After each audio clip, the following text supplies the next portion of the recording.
Start recording. Next topic po natin is yung sa may currency. Sa currency po, makikita natin dito yung mga setup ng US dollar, euro, saka Canadian dollar. Yan, makikita nyo dyan, 35 lang yung mga nakasetup. Sa euro, 47, 35. Yan. Nakalagay siya dito mas mababa kasi once na nagbayad si guest, dito lang siya magmumultiply sa 35 pesos. Di kasi natin siya pwede i-multiply sa kung ano yung palitan ngayon. Halimbawa, dito is 55. Kinabukasan kasi baka biglang bumaba yan. Kaya yung pinaka-minimum na setup yung nakalagay dito, 35. Which is pag tumaas sa 55 is okay. Kung tumaas na bukas, pwede natin siya ipapalit ng dollars kinabukasan. Kunyari nag-56 to, pwede natin siya ipapalit agad. Ayan yung magiging rate niya. Halimbawa naman, bumaba ito ng 34. Nangyayari dyan is malulugi tayo kasi pag multiply siya lang sa 34 pesos. Sample natin yung bill ni guest is 7,000. 7,000 na yan. Divide natin sa 35. Ito lang yung babayaran ni guest is $200. Yan yung isi-save natin sa payment niya. Then next natin is yung palitan pala sa market is 55. Ngayon, 35 na to, multiply natin siya sa 55. Ay, yung $200 na binayad niya, multiply natin sa $35. Ito ngayon yung kita natin. Ay, mali pala. Sorry. Ulit. Yan. Yung $200 na binayad niya, multiply natin sa 55. 11,000. Ngayon, ang kita natin dyan, which is yung binenta natin kay guest yung dollars, binili natin sa kanya na 35 lang.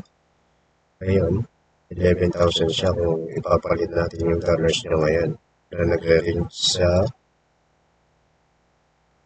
55. Cash lang natin. Ayan, 55.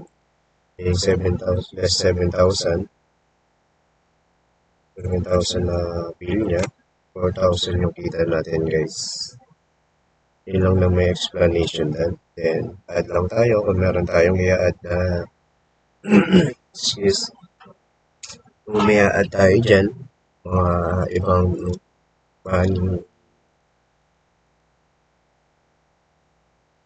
may iba pang pera na currency. Yan. Add lang natin dyan.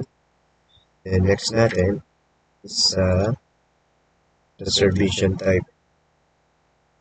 Reservation type, hindi pa namin nagamit to mula nung paraan, kaya wala din ako nito. Guaranteed no payment yan. Then, tentative waiting list. At edit lang din tayo dyan kung magagamit natin yung next is yung market. Yung market, yan. Sa booking, mapapansin nyo to yung market is babalikin nyo yan. Hindi siya makikita yung setup para ma-add din natin siya sa system. Then next natin is yung origin. Yan, same lang siya. Add edit lang tayo dyan. Kung kaninong origin, dito natin siya i-add. Pakita natin guys yung sinasabi ko para makita nyo rin. Sample natin. Mag-open lang tayo ng isa dyan. Yan, makikita nyo to yung market. Dito, book by, then origin, yung payment type. Yan, makikita nyo siya dyan. Dito lang siya sineset up. Sa booking reference, market, origin, payment type. send bill, makikita nyo dyan. Ito, may equivalent ano siya sa accounting, kaya i-click nyo lang siya dyan. Sa pag-setup nito, tanungin nyo lang like accounting para kayo mamali. Pero yung paramihan ginagawa ko is yung ginagaya ko lang yung iba. Bawa ito, check. Pero nakasetup naman natin sa system natin. Yan, send bill. Tawag siya sa AR, accounting. Yan, debit COA. Yung COA si accounting na magtanongin natin. Ikaw rin kabisado yung mga accounting. Close lang natin. Next is yung required. Required ito.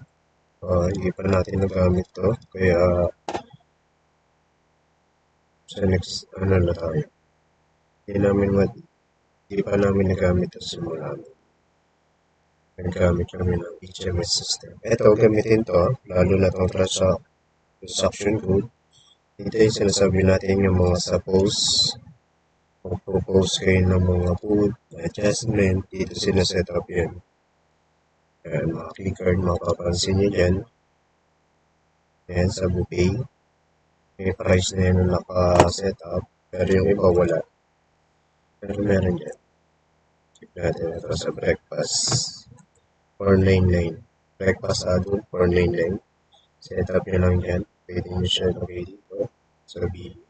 Package element. Ayan. Ito may nakaset up lang yung mga VAT, saka local tax, saka SC. Yan. Gaya nyo lang yan guys. Then dito. Yan. Picturean nyo muna bago kayo mag-set up para hindi kayo mamali. Para hindi na kayo mag-back. Yan. Transaction scope. Adjustment.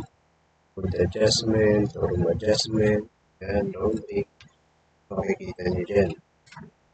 Then dito rin yung setup ng mga VAT saka service charge. Makikita nyo rin siya dito. Siya i-print. Print nyo lang para nakita nyo. Tapos next natin is yung alert. Sa alert din, makikita nyo naman i-alert code. Pero ito kasi hindi namin gaano nagagamit. Kaya aralin nyo lang din para in the future, kabisado nyo siya na may alert code. Then next natin is yung comment type. Comment type, ayan. Yung mga comment dyan. Aralin nyo lang din siya dito. Kasi di pa rin namin nagamit to. At edit lang naman. Next is yung note type. Ayan, like, long stainless. Ayan, yung mga note naman yan. Check natin siya mamaya kung saan makikita yung mga yan sa ating HMS system. Message type, walang nakalagay. Fast forward lang natin yung iba. Hindi nagagamit. Ayan. Next, account, timeshare, narin. Yan, makikita yung mga yan. Makikita siya dito. Check natin. Yan, option. Ayan, meron kayo makikita ng alert, message. Kung mag-a-add kayo dyan, ayan, makikita dyan. Ayan, yung extend, reservation. Alert lang yan. Ito lang siya ina-add sa dun sa may booking reference kung mag-a-add kayo dyan. Yan, message. Meron din dyan. Next yung note. Dyan siya makikita. Chinecheck natin ganun sa booking. So, message, note, comment, alert. Yan. Yan na po yung topic natin ngayon. Next topic natin yung sa cashiering mamaya for the next video.